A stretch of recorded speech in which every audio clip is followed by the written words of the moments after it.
पवित्र कार्तिक पूर्णिमा अवसर में केन्द्रापड़ा जिलार जिलास्तरीय बोईत बंदाण महोत्सव दीर्घ 17 दिन धरी कलपड़ा ठारे अनुष्ठित होई आसुथिबा बेले आज ए पवित्र कार्तिक मासरे बोईत बंदाण उत्सव अनुष्ठित होई जाइछि।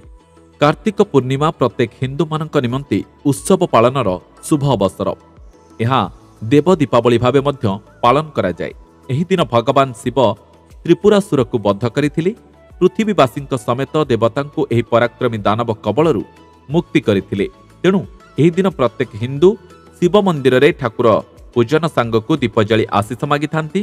कार्तिक व्रत एही दिन समापन होइथाए। एही दिन कार्तिक स्नान निमंते विभिन्न तीर्थस्थल नदी और पुष्करणी रे भीड़ जमी थाए। ओडिया माने प्रतिस्वर कार्तिक स्नान परे बोईत बंदाण कार्यक्रम करिथांती। बोईत भसाण करिथांती। कदली बासुंग किंबा सोल डंगारे मसाल भली घिओ दीपकाठी प्रज्वलित करा जाय थाए। पानबा तांबूल और गुआ को हिंदू धर्म रे ठाकुरंक स्थान रे पूजा करा जाय थाए।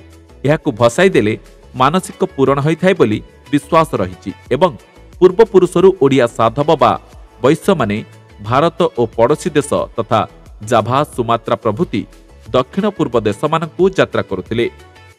स्थानीय चाषी और कारीगरी मानक ठारु विभिन्न जिनिष किनिबा परे एहाकु बोईत जरिया देश और देश बाहरे बिक्री करी प्रचुर अर्थ रोजगार करुथिले। यात्रा करिबा सुविधाजनक मार्ग जलपथ थिला। कार्तिक पूर्णिमा को शुभ बेला भावे निया जाई साधव माने नदी समुद्र मार्ग रे वाणिज्य निमंते यात्रा करुथिले। एहा छडा मौसुमी विदाय नै सारिथिबारु एही समय अत्यंत उपयोगी भावे वाणिज्य निमंते व्यवहार करुथिले। कार्तिक मास परे प्रकृतिर सृष्टि पवन को बोईतरे व्यवहार करुथिले। एही स्मृति को उजागर रखी ओडिया माने मध्य बोईत बंदाण उत्सव पालन करती। एही अवसर रे केन्द्रापड़ा जिला कलपड़ा लुणा नदी कूଳରେ बोईत बंदाण उत्सव अनुष्ठित होइथिबा बेले ए वर्ष मध्य बोईत बंदाण उत्सव पालन होई जाइछि। एही बंदाण उत्सव रे स्थानीय विधायक गणेश्वर बेहेरा मुख्य अतिथि भावे जोग दैथिले एवं जिला परिषद अध्यक्षा सुसुरी ललितांक समेत अन्यान्य नेतृमंडली उपस्थित थिले। 17 वर्ष है बोईत बंदाण उत्सव पालन करा आम गाँव कौन अंचल गोटे फेमस हो जाए। आमको ये खुशी लगुच आम 2 वर्ष है साधक होमको ये मिलू निजक धन्य बोली मन करें।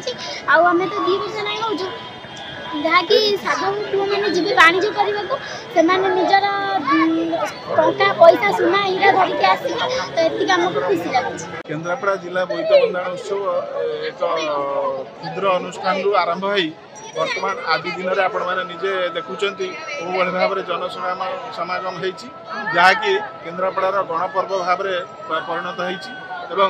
केन्द्रापड़ार ऐतिह्य नौ वाणिज्य परंपरा को मन पकड़ाई नौ वाणिज्य परंपरा जो संस्कृति आमर ये विशेषकर लुणा नदी में आम अंचल लोक मैंने आम पूर्वज मैंने नौकार नौ वाणिज्य अर्थ माने रोजगार करने करुले से जो परंपरा अतीतर आम पूर्वज मैंने कर जाइछन्ति से परंपरा को उज्जीवित करने आमे एक छोट प्रयास करिछु जहाँ आज सर्वसाधारण आदृत होइछि एवं केन्द्रापड़ार विभिन्न कोण अनुकोणरू माँ भौणी माने एवं युवक माने मौसा माने माउसी माने समस्ते एठी उपस्थित होई ये कार्यक्रम को सफल करिसंति। जिला स्तरीय बोईत बंदाण कार्यक्रम रे शामिल है मु गौरवान्वित कारण ये कार्यक्रम गोटे उद्देश्य आमर परंपरा उत्कलीय परंपरा महान परंपरा